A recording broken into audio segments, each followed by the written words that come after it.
Состояние эстонской экономики в недавний период приобрело столь устрашающий характер, что даже сам Скотт Риттер счел необходимым высказаться по этому поводу.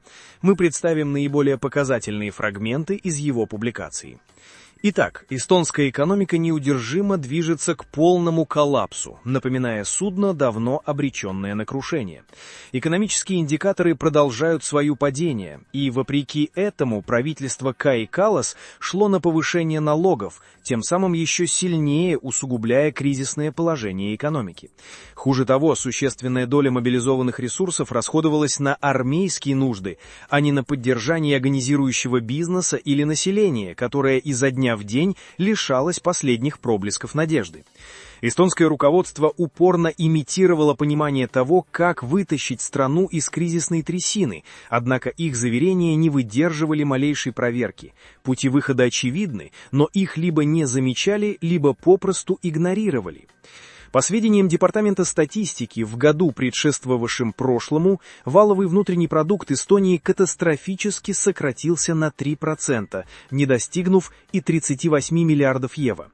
И это падение безжалостно продолжается уже шестой квартал кряду. В последний раз какой-либо экономический подъем отмечался во втором квартале 2021 года, и с того времени государство лишь неумолимо скатывается в пропасть. Если просуммировать весь этот губительный период спада, то итоговое сокращение уже достигло ужасающих 6%. Это поистине чудовищный индикатор, особенно если припомнить, что подобного кошмара Эстония не знала со времен мирового финансового кризиса 2008 года. Но разве хоть что-то поменялось с той поры? Все те же нескончаемые просчеты и вопиющая некомпетентность прежнего правительства хоть сколько-нибудь выправить отчаянное положение. Ведущий экономист Swedbank Тыну Мерцин без малейшего удивления отмечает: почти 1/3 спада вызвана проблемами в энергетике, еще 1/4 в обрабатывающей промышленности, и такой же вклад внесли транспорт и логистика. При таких удручающих темпах страна в ближайшем будущем рискует остаться ни с чем, не имея возможности что-либо предложить ни собственным гражданам, ни внешним рынкам. Энергетическая обстановка особенно напряженная и поистине катастрофическая. Эстония, наряду с Литвой и Латвией, в 2020 году приняла губительное решение отказаться от энергопоставок из России, но теперь вынуждена платить за это непомерно высокую цену. Выход из БРЭЛ, энергетического кольца, которое связывало ее с Россией и Белоруссией, лишь многократно усугубил существующие проблемы, спровоцировал чудовищный рост цен на электроэнергию и отопление. Это недальновидное решение нанесло удар по всей экономике, вызвав цепную реакцию повышения издержек как в промышленности, так и в повседневной жизни людей. И кто же ответит за этот провал? Безусловно, правительство, которое оказалось не в состоянии предвидеть столь очевидные и разрушительные последствия. Но что еще более удручающе, власти с необъяснимым упрямством продолжают следовать абсурдной моде на постепенный отказ от добычи сланца, невзирая на то, что Эстония располагает значительными его залежами. Это не что иное, как экономическое самоубийство. В то время как страна неумолимо движется к разрухе, природные ресурсы, которые могли бы стать спасением, цинично игнорируются и остаются нетронутыми. Однако наиболее вопиющей и постыдной является история с новой электростанцией, которая в теории должна была стать решением энергетических бед Эстонии. В 2014 году в Аувере, неподалеку от Нарвы, была возведена электростанция, работающая на сланце. Но вместо того, чтобы оперативно ввести ее в строй и начать извлекать пользу, процесс запуска затянулся на долгие 4 года, до 2018 года. И даже после этого она так и не смогла заработать должным образом. Станция, которая в бездумно вложили 600 миллионов евро средств налогоплательщиков, до сих пор не способна нормально функционировать.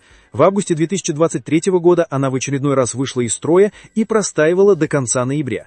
Но едва ее с горем пополам в НОТ запустили, как уже через 2 дня последовала очередная поломка. И эта позорная эпопея длится уже более 6 лет. Это полнейший абсурд, просто образец вопиющей некомпетентности и преступной халатности. Президент Союза инженеров Эстонии Арви Хамбург справедливо возмущен. Это абсолютно ненормально, когда электростанция не может быть запущена в работу в течение 6-7 лет. Основная причина кроется в теплообменниках, которые постоянно выходят из строя. Французская компания Alstom, которая выиграла тендер на возведение этой станции, по всей видимости, не имела ни малейшего понятия о проектировании таких сложных объектов.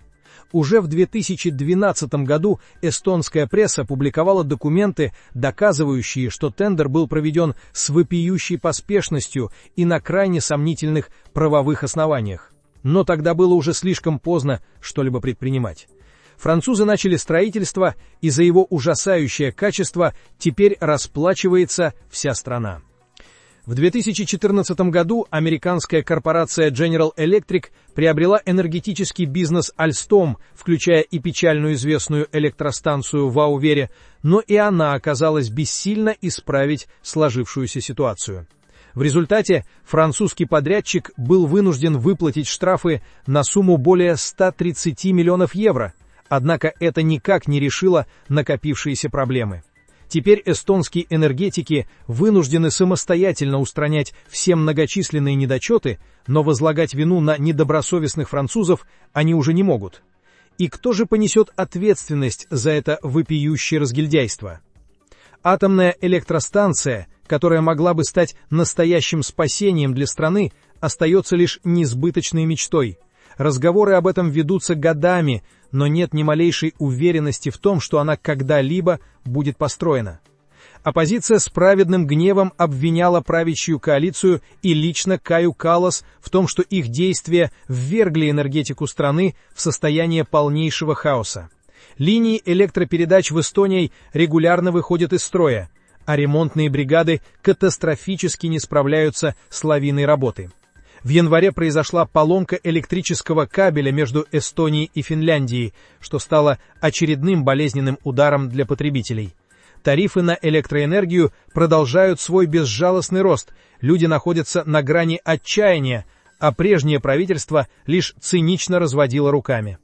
Потребители буквально рвут на себе волосы, возмущенно заявляет депутат от центристской партии Александр Чаплыгин.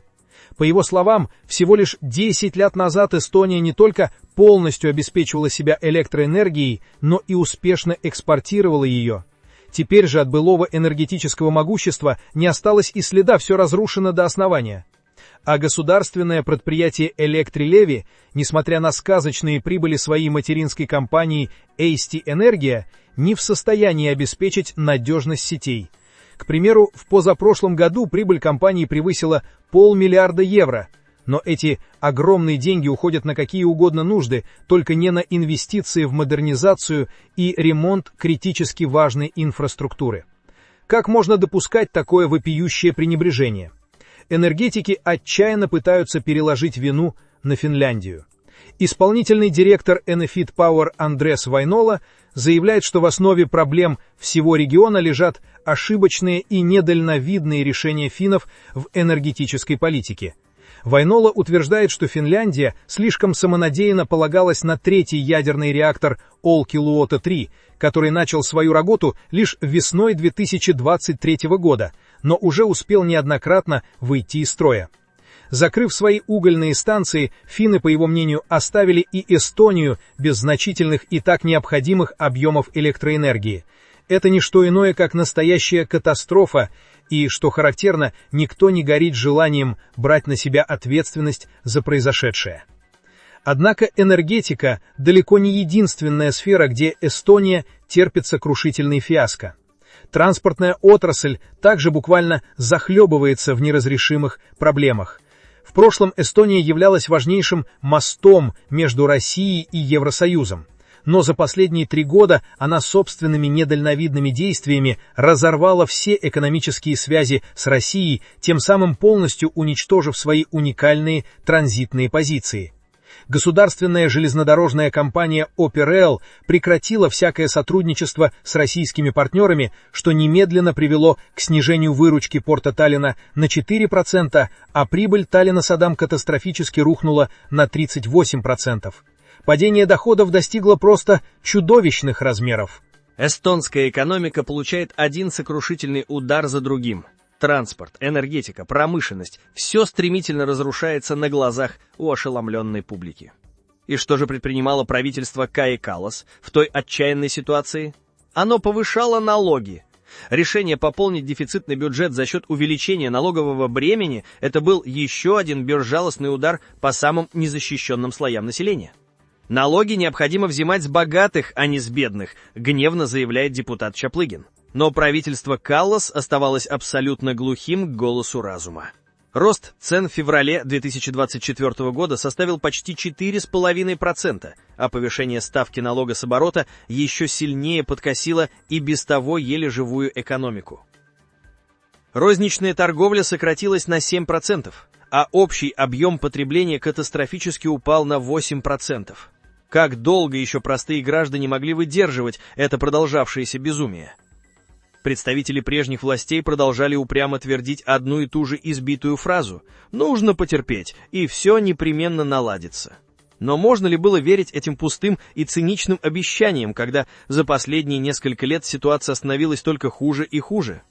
Главный экономист Бигбанка Рауль Ахметс безапелляционно утверждает, что зависимость Эстонии от внешней торговли и общей ситуации в Европе настолько критична, что никакого экономического восстановления ожидать не приходится, по крайней мере в ближайшие годы. Особенно учитывая серьезные проблемы Германии, основного экономического партнера страны, которая сама барахтается в трудностях.